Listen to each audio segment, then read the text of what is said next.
Bienvenidos. Hoy viajaremos al corazón de dos grandes misterios de la física del siglo XX: la catástrofe ultravioleta y la paradoja del mar de Dirac. Exploraremos cómo el estudio de la luz y la materia llevó a revoluciones científicas. Conoceremos a los personajes históricos detrás de estos descubrimientos, discutiremos fórmulas, experimentos y el impacto de estos avances. Finalmente, veremos si existe una conexión con la ingeniería informática actual.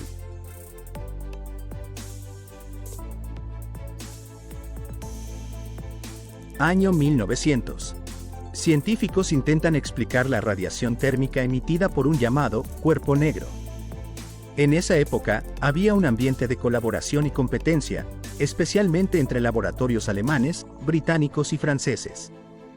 El problema de la radiación del cuerpo negro era tan importante que Max Planck lo eligió como tema central de su investigación, a pesar de que él mismo era escéptico sobre la idea al principio.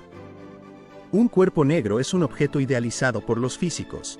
Absorbe toda la radiación, luz, que incide sobre él, sin reflejar ninguna. Cuando un cuerpo negro se calienta, emite radiación electromagnética, luz, que depende solo de su temperatura, no de su material. Este fenómeno se conoce como radiación térmica. Los investigadores buscaban describir matemáticamente cómo un cuerpo negro emite energía en forma de luz a diferentes frecuencias. Para el experimento se construyen cajas negras con un pequeño orificio. La radiación que escapa es medida cuidadosamente con espectrómetros. Este diseño permite estudiar la radiación pura de un cuerpo negro. Al variar la temperatura de la caja, se observa que la intensidad de la luz cambia para cada color, pero, crucialmente, el patrón observado no coincidía plenamente con el que predecía la física clásica. Según la física clásica, la energía emitida por un cuerpo negro a cierta frecuencia aumenta proporcionalmente con la temperatura y, gravemente, con el cuadrado de la frecuencia. Esto lo establece la ley de Rayleigh-Jeans, pero no pudo explicar los resultados experimentales. La ley implica que a frecuencias altas, ultravioleta, la energía tiende a infinito, lo cual no tiene sentido físico. A este absurdo se le llamó la catástrofe ultravioleta. Por otro lado, se propuso otra solución a este problema. La ley de Wien fue un paso crucial en el estudio de la radiación del cuerpo negro antes de la solución de Planck. Fue propuesta por Wilhelm Wien en 1896. En este caso, a temperaturas crecientes, la radiación emitida por el cuerpo negro tenía un pico que variaba según la temperatura y caía para bajas y altas frecuencias, pero de forma diferente a las predicciones clásicas. Ninguna fórmula existente describía el espectro completo observado experimentalmente. Este pequeño problema experimental era en realidad fundamental. Evidenciaba límites imprevistos en la física clásica y reveló la necesidad de una nueva física. Su solución llevó al nacimiento de la teoría cuántica, marcando una revolución científica comparable a la de Newton o la de Einstein.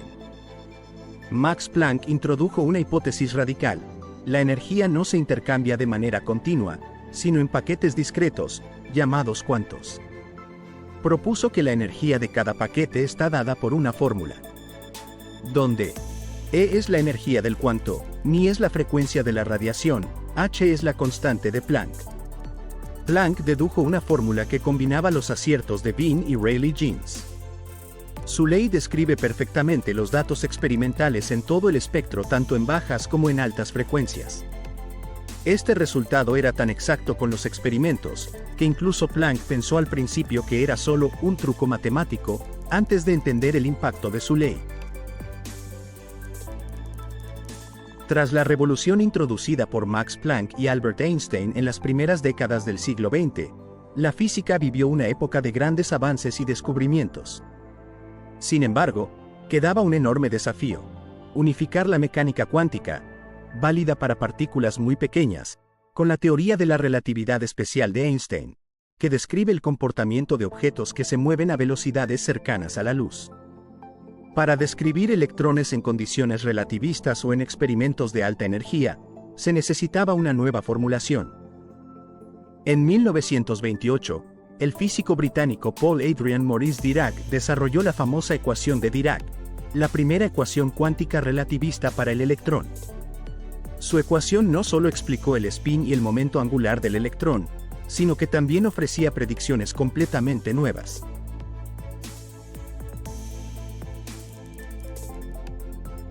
Su objetivo era encontrar una versión relativista de la ecuación de Schrödinger que describiera partículas con spin.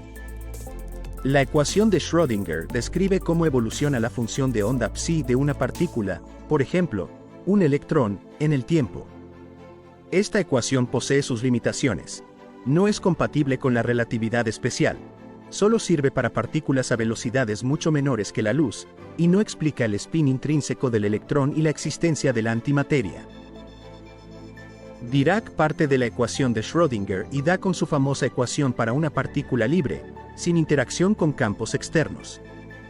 Donde I es la unidad imaginaria, gamma, y μ son matrices que incorporan el spin y relatividad, son derivadas parciales en el espacio-tiempo, m es la masa de la partícula, psi es la función de onda del electrón. La ecuación de Dirac predice varios hechos revolucionarios para la física. Entre las más importantes encontramos 1. El spin del electrón. La ecuación de Dirac incorpora de forma natural el spin, un tipo de momento angular intrínseco, de las partículas, prediciendo correctamente que el electrón tiene spin un medio. Antes de Dirac, el spin era simplemente un dato experimental, pero con su ecuación se vuelve una propiedad fundamental derivada de la teoría. 2. Existencia de la antimateria. Al analizar matemáticamente las soluciones, Dirac notó que la ecuación admite energías negativas. Al interpretar físicamente estos estados, predijo la existencia de partículas idénticas al electrón, pero con carga opuesta. Así, predijo el positrón. Esto era un misterio, porque según la física clásica, los electrones podrían caer infinitamente hacia estos estados y la materia sería inestable. Para evitar este problema, Dirac propuso en 1930 la idea del mar de Dirac. Todos los estados de energía negativa están completamente llenos en el vacío, formando un mar invisible. Si una partícula recibe suficiente energía para salir de este mar, deja un hueco, y ese hueco se comporta como una partícula con igual masa y carga opuesta, lo que hoy conocemos como antimateria, en este caso, el positrón. En 1932, Carl Anderson observó el positrón en una cámara de niebla, un aparato que deja marcas visibles al paso de partículas cargadas. Bombardeando la cámara con rayos cósmicos, detectó trayectorias curvadas como las del electrón, pero con dirección opuesta, indicando carga positiva y masa igual a la del electrón, validando la predicción de Dirac. El mar de Dirac desafió las concepciones clásicas de vacío y existencia, sugiriendo un universo tan rico que incluso el vacío está lleno de partículas en energía negativa. Aunque el modelo literal del mar se abandonó en favor de la actual teoría cuántica de campos, el razonamiento detrás de la propuesta de Dirac fue crucial para el desarrollo de ideas aún más profundas en la física moderna, como el concepto de vacío cuántico, simetría materia-antimateria y la predicción de nuevas partículas. Este concepto también tuvo otras repercusiones, entre ellas están la relación correcta entre energía y relatividad. La ecuación de Dirac es consistente con la relatividad especial. Esto hace que describa correctamente partículas moviéndose a velocidades cercanas a la luz. Explica el momento magnético anómalo del electrón. La ecuación predice que los electrones tienen un momento magnético específico, resultado que coincide casi exactamente con los valores observados en experimentos. El mar de Dirac y la catástrofe ultravioleta, aunque nacen en la física, han cambiado nuestra manera de entender el mundo y la tecnología. El impacto de ambas soluciones fue enorme y sigue siendo fundamental en la ciencia y la tecnología moderna. En electrónica, los principios cuánticos sustentan el funcionamiento de transistores, diodos, láser, y casi todos los dispositivos electrónicos modernos. En el desarrollo de energía y telecomunicaciones, fibra óptica, energía solar y muchas tecnologías surgen directamente de aplicaciones del efecto fotoeléctrico, que depende de la idea de cuantos. En medicina, la resonancia magnética nuclear, MRI, y otras técnicas de imagen se fundamentan en física cuántica. Finalmente, en el desarrollo de la computación, la cuántica permitió el desarrollo de semiconductores y circuitos integrados. El estudio de la antimateria y la teoría cuántica de campos inspirada por Dirac sustenta tecnologías emergentes como la computación cuántica y la criptografía cuántica, pilares de la ingeniería informática del futuro.